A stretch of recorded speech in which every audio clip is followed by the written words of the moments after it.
This is Ella Babe at narito na naman po tayo sa another edition po ng Plep Vlogging kung saan may nabalitaan ako. Meron na naman daw pong bagong vegetarian restaurant po dito po sa may Pasay kung saan ang aking tambayan. Dito po sa Eater Greens. Tara, samahan po ninyo ako.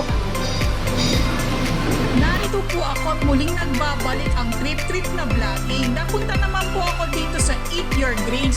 Located po siya sa Donado Street, Pasay City. Ayan po ang lola po ninyo.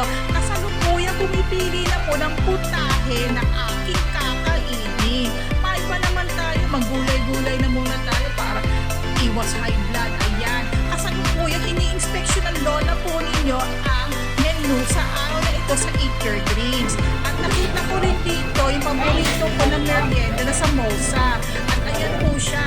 Mamaya bibili ako niyan para mamaya kakainin ko po siya sa aking work from home na trabaho. Kasalukuyan pumapasok na po ang lola po ninyo sa pasilyo po na mini restaurant po nila. Balita ako na feature daw ito sa Channel 7 ang sabi sa akin. At ayan, nakaupo na po ako dahil halos katatapos lang po mag-lunch ng ibang mga tao na nauna po sa akin. At ayan, nag-aantay na po ako ng aking order. Tingnan naman po natin ang itsura po ng kanilang restaurant. Abay, marami-rami din ang kumakain. At yung iba naman po, karamihan, nag-take out po ng kakainin po dito. At ayan po sila. Ayan. Yung mga nagre-review pa ng estudyante. At ito na po ang lola po ninyo. Piniflex ko na po ang order. Ayan. Ang ganda-ganda ng table, ng setting. Ayan na po ang lola po ninyo. Ang kakainin ko, randang at saka po barbecue with brown rice. Titikman na natin. Ayan, excited ang lola po ninyo. Hinihimay na po niya ang piraso ng veggie meat. Na hindi daw to veggie meat na kakaiba.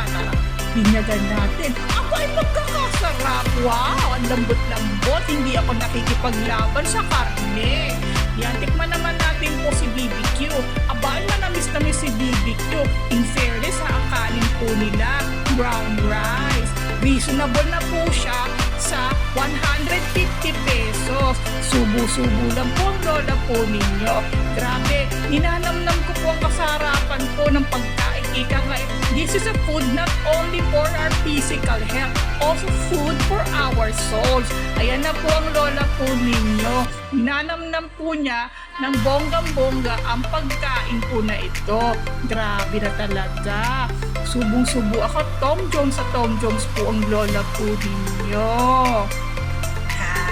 At ito nga po, kumakain pa rin po ako sa restaurant na ito.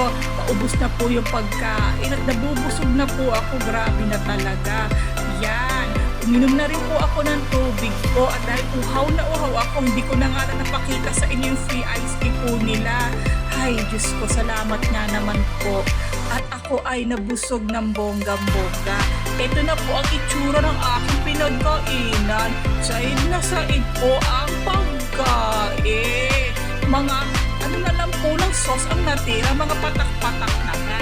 Hindi pa ako nakontento, umorder pa uli ako ng pan-take out, the same menu po, para pang ulam ko din po at saka po ng samosa.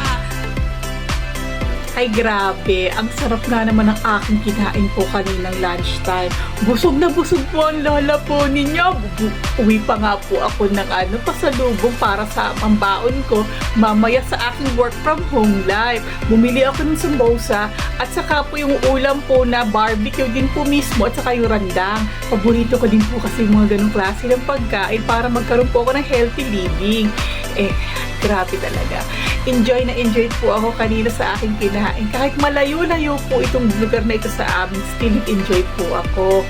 At sana po ay lagi po natin susuportahan po ang Eat Your Greens na masarap po ang kanilang mga pagkain at healthy pa po. Grabe. For a reasonable price, ang combo meal po nila ay 150 pesos lang. May kasama ng iced tea po yun. Grabe. Hindi na rin po masama. It's a reasonable price and healthy pa po yung pagkain po na to. Grabe talaga. Ang isang bagay nga naman ay masasabi mong masarap pag ito yung natikman na. Grabe talaga. Yun lang po ang aking masasabi. And once again, this is Ella Babe, now signing out.